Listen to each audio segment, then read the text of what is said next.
എല്ലാവർക്കും നമ്മുടെ പുതിയൊരു വീഡിയോയിലേക്ക് സ്വാഗതം. അപ്പോൾ ഇന്ന് ഞാൻ വന്നിട്ടുള്ളത് നമ്മുടെ ഓണം സീരീസിൻ്റെ മറ്റൊരു റെസിപ്പി ആയിട്ടാണ്. അപ്പോൾ കഴിഞ്ഞ ദിവസം ഞാൻ നമ്മുടെ സദ്യ സ്പെഷ്യൽ കുറുക്കുകാളൻ്റെ റെസിപ്പി ഞാൻ അപ്ലോഡ് ചെയ്തിട്ടുണ്ടായിരുന്നു. നമ്മുടെ കാറ്ററിംഗുകാരൊക്കെ തയ്യാറാക്കുന്ന ആ ഒരു രുചിയിൽ തന്നെ നമുക്ക് വീട്ടിൽ തയ്യാറാക്കാനുള്ള കുറച്ച് ടിപ്സൊക്കെ ഞാൻ അതിൽ പറഞ്ഞിട്ടുണ്ടായിരുന്നു. അപ്പോൾ ഇന്ന് നമുക്ക് തേങ്ങാപ്പാലൊന്നും ചേർക്കാതെ കൊണ്ട് വളരെ സിമ്പിളായിട്ട് എന്നാൽ വളരെ ടേസ്റ്റി ആയിട്ട് നല്ല ട്രഡീഷണൽ രീതിയിലുള്ള ഓലൻ എങ്ങനെയാണ് തയ്യാറാക്കുന്നതെന്ന് നോക്കാം. അപ്പോൾ തേങ്ങാപ്പാൽ ചേർക്കുന്നില്ല എന്ന് വെച്ചിട്ട് അതിന് ടേസ്റ്റിനൊന്നും ഒരു വ്യത്യാസം ഉണ്ടാവില്ല. വളരെ ടേസ്റ്റിയാണ്. പണ്ട് കാലങ്ങളിലൊക്കെ ഈ ഒരു രീതിയിലാണ് ഓലൻ തയ്യാറാക്കിയിരുന്നത്. അപ്പോൾ ഇതെങ്ങനെയാണ് തയ്യാറാക്കുന്നതെന്ന് നോക്കാം. അതിന് മുൻപ് നമ്മുടെ ഈ ഒരു ചാനൽ ആദ്യമായിട്ട് കാണുന്നവർ പ്ലീസ് ഒന്ന് സബ്സ്ക്രൈബ് ചെയ്ത് സപ്പോർട്ട് ചെയ്യുക. അപ്പം നമ്മുടെ ഈ ഒരു ഓലൻ തയ്യാറാക്കാനായിട്ട് ഞാനിപ്പോൾ ഇവിടെ എടുത്തിരിക്കുന്നത് ഈ ഒരു വലിപ്പത്തിലുള്ള മത്തങ്ങയാണ് ഞാനിപ്പോൾ ഇവിടെ എടുത്തിരിക്കുന്നത്. ഒരുപാട് പഴുത്തതുമല്ല, എന്നാൽ തീരെ പച്ചയും അല്ലാതെ ഇടത്തരം രീതിയിലുള്ള ഒരു മത്തങ്ങയാണ് ഞാനിവിടെ എടുത്തിരിക്കുന്നത്. അതിൻ്റെ ആ ഒരു നടുവിലുള്ള കുരുവും സാധനങ്ങളൊക്കെ ഒന്ന് മാറ്റി വയ്ക്കുകയാണ്. അപ്പോൾ ഇത് കളയണ്ട, ഇത് വെച്ചിട്ട് നമുക്ക് വളരെ ടേസ്റ്റി ആയിട്ടുള്ള ഒരു ചമ്മന്തി തയ്യാറാക്കാം. അതിൻ്റെ റെസിപ്പി ഞാൻ നമ്മുടെ ചാനലിൽ ഇതിന് മുൻപ് അപ്ലോഡ് ചെയ്തിട്ടുണ്ട്.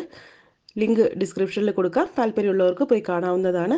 അതുപോലെ തന്നെ നമ്മുടെ മത്തങ്ങ വെച്ചിട്ടുള്ള ഒരു മധുരക്കറി, സദ്യയിലൊക്കെ തയ്യാറാക്കുന്ന വെറൈറ്റി ആയിട്ടുള്ള ഒരു മധുരക്കറിയാണ് മത്തങ്ങ മധുരക്കറി. അതിൻ്റെ റെസിപ്പിയും നമ്മുടെ ചാനലിൽ ഞാൻ അപ്ലോഡ് ചെയ്തിട്ടുണ്ട്. ലിങ്ക് ഡിസ്ക്രിപ്ഷനിലും കാർട്ടിലും ഒക്കെ കൊടുക്കാം, താല്പര്യമുള്ളവർക്ക് പോയി കാണാവുന്നതാണ്. അപ്പോൾ ഇതാ നമ്മുടെ മത്തങ്ങയുടെ തൊലിയെല്ലാം ഒന്ന് കളഞ്ഞെടുക്കുന്നുണ്ട്. അപ്പോൾ നമ്മുടെ വീട്ടിലൊക്കെ ഉണ്ടായ മത്തങ്ങയാണെന്ന് വരിയിൽ ഇതിൻ്റെ തൊലിയൊന്നും കളയേണ്ട ആവശ്യമില്ല. തൊലിയോടുകൂടി തന്നെ നമുക്ക് ഈ ഒരു ഓലൻ തയ്യാറാക്കാനായിട്ട് ഉപയോഗിക്കാവുന്നതാണ്. നല്ലപോലെ കഴുകി ക്ലീൻ ചെയ്തതിന് ശേഷം തൊലിയോടുകൂടി തന്നെ നമുക്ക് അരിഞ്ഞെടുക്കാം. ഞാനിപ്പോൾ ഇത് കടയിൽ നിന്ന് വാങ്ങിച്ചുകൊണ്ടാണ് ഇതിൻ്റെ തൊലിയൊക്കെ റിമൂവ് ചെയ്യുന്നത്. അപ്പോൾ ഞാൻ ഇതെല്ലാം ഇവിടെ നല്ലപോലെ അരിഞ്ഞെടുത്തിട്ടുണ്ട്. ഈ ഒരു വലിപ്പത്തിലാണ് നമുക്ക് മത്തങ്ങ അരിഞ്ഞെടുക്കേണ്ടത്. മത്തങ്ങ വന്നിട്ട് ഒരുപാട് അങ്ങനെ വെന്ത് കുഴഞ്ഞു പോകരുത്. ഇനിയിപ്പോൾ നമുക്ക് ഇതൊന്ന് വേവിച്ചെടുക്കാം. അടുത്തതായിട്ട് നമുക്കിതിലേക്ക് എരിവിനാവശ്യമായ പച്ചമുളക് ചേർത്ത് കൊടുക്കാം. ഞാനിപ്പോൾ ഇവിടെ ഒരു 3 എണ്ണം ചേർത്ത് കൊടുക്കുന്നുണ്ട്. പച്ചമുളകിൻ്റെ എണ്ണമൊക്കെ നിങ്ങളുടെ എരിവിനനുസരിച്ച് മാറ്റം വരുത്താം. കാരണം ഇതിലേക്ക് നമ്മളിനി പ്രത്യേകിച്ച് എരിവിനായിട്ട് ഒന്നും ചേർത്ത് കൊടുക്കുന്നില്ല. അതുകൊണ്ട് തന്നെ അതിനനുസരിച്ചിട്ട് വേണം പച്ചമുളക് ചേർത്ത് കൊടുക്കാനായിട്ട്. അതിനുശേഷം നമുക്ക് ഈ ഒരു മത്തങ്ങയ്ക്ക് ആവശ്യമായ ഉപ്പ് ചേർത്ത് കൊടുക്കാം. അപ്പോൾ ഈ ഒരു കഷ്ണങ്ങൾക്ക് വേണ്ടി മാത്രമുള്ള ഉപ്പ് ചേർത്ത് കൊടുത്താൽ മതി കേട്ടോ. ബാക്കി ചേരുവയുടെ ഉപ്പ് ഞാൻ അതിൽ ചേർക്കുന്നുണ്ട്. ഇനി ഇത് നമുക്ക് വേകാൻ ആവശ്യമായ വെള്ളം കൂടി ഒഴിച്ചു കൊടുത്ത് മത്തങ്ങയെല്ലാം ഒരു 80% ഒന്ന് വേവിച്ചെടുക്കണം. ഒരുപാട് അങ്ങനെ വെന്ത് ഉടഞ്ഞു പോകരുത്. ചെറുതായിട്ട് നമുക്ക് കടിക്കാനൊക്കെ കിട്ടണം. അപ്പോൾ ആ ഒരു രീതിയിൽ നമ്മളിത് വേവിച്ചെടുക്കണം. പിന്നെ ഇതിൽ നമ്മൾ മഞ്ഞൾപ്പൊടിയോ അങ്ങനെയുള്ള കാര്യങ്ങളൊന്നും ചേർക്കുന്നില്ല. വെറുതെ നമ്മൾ ഉപ്പും പച്ചമുളകും കൂടി ഇട്ടാണ് ഇത് വേവിച്ചെടുക്കുന്നത്. അപ്പോൾ മത്തങ്ങയെല്ലാം വെന്ത് വരട്ടെ. ആ ഒരു സമയം കൊണ്ട് തന്നെ നമുക്ക് മറ്റ് കാര്യങ്ങൾ ചെയ്തെടുക്കാം. ഞാനിപ്പോൾ ഇവിടെ ഒരു 1/2 കപ്പ് വൻപയർ ഒരു 2 മണിക്കൂർ കുതിർത്ത് വെച്ചതിന് ശേഷം കുക്കറിൽ വേവിച്ചെടുത്തതാണ്. അപ്പോൾ വേവിക്കുന്ന സമയത്ത് ഞാനിതിലേക്ക് ഒരല്പം ഉപ്പും കൂടി ചേർത്തിട്ടുണ്ടായിരുന്നു. അപ്പോൾ അതുകൊണ്ടാണ് ഞാൻ നേരത്തെ മത്തങ്ങയ്ക്ക് വേണ്ടി ആവശ്യമായ ഉപ്പ് മാത്രം ചേർത്താൽ മതി എന്ന് പറഞ്ഞത്. ഇനിയിപ്പോൾ ഈ ഒരു വൻപയർ വന്നിട്ട് നമുക്ക് ഒരു തവിയുടെ ബാക്ക് സൈഡ് വെച്ചിട്ട് ചെറുതായിട്ടൊന്ന് ഉടച്ചു കൊടുക്കണം.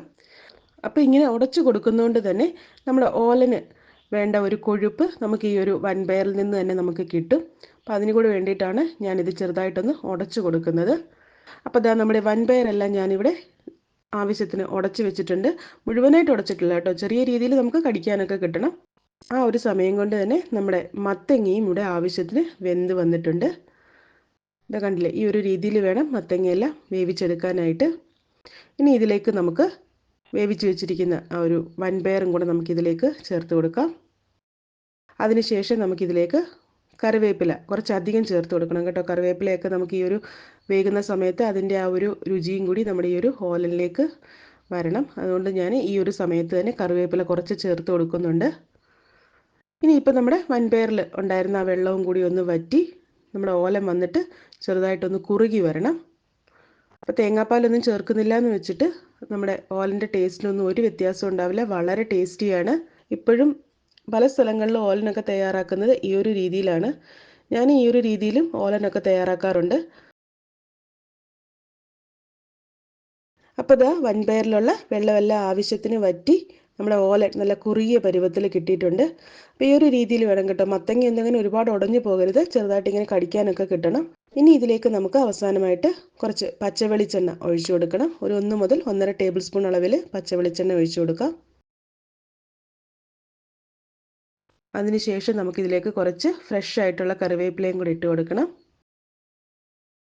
അപ്പോൾ ഇതാ ഇത്രയേ ഉള്ളൂ. ഞാനിപ്പോൾ സ്റ്റവ് ഓഫാക്കി കഴിഞ്ഞു. ആ ഒരു ചട്ടിയുടെ ചൂടിലാണ് ഇത് തിളയ്ക്കുന്നത്. സദ്യ സ്പെഷ്യൽ ഓലൻ ഇവിടെ റെഡി ആയിട്ടുണ്ട്. അപ്പോൾ തേങ്ങാപ്പാലൊന്നും ചേർക്കുന്നില്ല എന്ന് വെച്ചിട്ട് നമ്മുടെ ഓലൻ്റെ ടേസ്റ്റിനൊന്നും ഒരു വ്യത്യാസം ഉണ്ടാവില്ല. വളരെ ടേസ്റ്റിയാണ്. എല്ലാവരും ഒന്ന് തയ്യാറാക്കി നോക്കിയിട്ട് റെസിപ്പി ഇഷ്ടമാവുകയാണെങ്കിൽ കമൻറ്റ് ചെയ്യാൻ മറക്കരുത്. അതുപോലെ തന്നെ മറ്റുള്ളവർക്കൊന്ന് ഷെയർ ചെയ്ത് കൊടുക്കാനും മറക്കരുത്. കൂട്ടത്തിൽ നമ്മുടെ ചാനലും കൂടി ഒന്ന് സബ്സ്ക്രൈബ് ചെയ്ത് സപ്പോർട്ട് ചെയ്യുക. അടുത്ത നല്ലൊരു റെസിപ്പിയായിട്ട് കാണുന്നത് വരേക്കും ടേക്ക് കെയർ.